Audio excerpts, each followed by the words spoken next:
Iimbestigahan ng Department of Foreign Affairs at Department of Labor and Employment ang isinawalit ni Akbayan Representative Walden Bello na nagiging pugad umano ng prostitusyon ang ilang OFW shelters sa Middle East.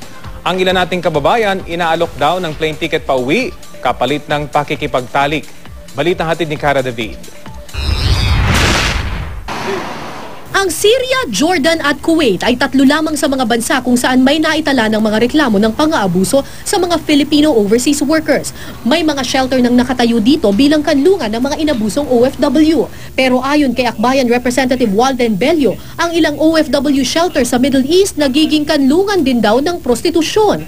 May mga sources daw sila sa mga embahada sa Middle East na nagsasabing may ilang opisyal ng embahada ang sangkot raw sa sexual trafficking sa Middle East.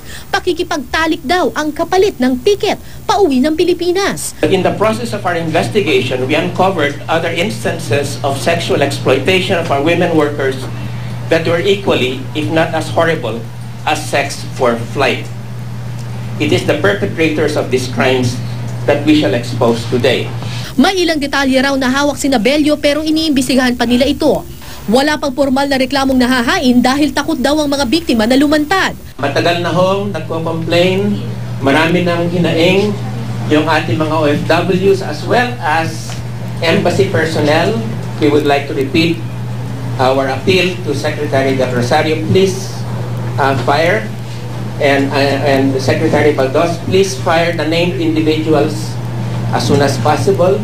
Ang DFA wala pang natatanggap na reklamo tungkol dito mula sa mga mismong biktima. Iniimbestigahan na raw ito ng embahada sa Kuwait at nananawagan sila sa mga biktima na lumantad para patutuhanan ng issue. Nababahala naman ang embahada sa Kuwait sa kumakalat na balita ukol sa sexual trafficking. Lubhang nakakasira raw ito sa imahe ng embahada.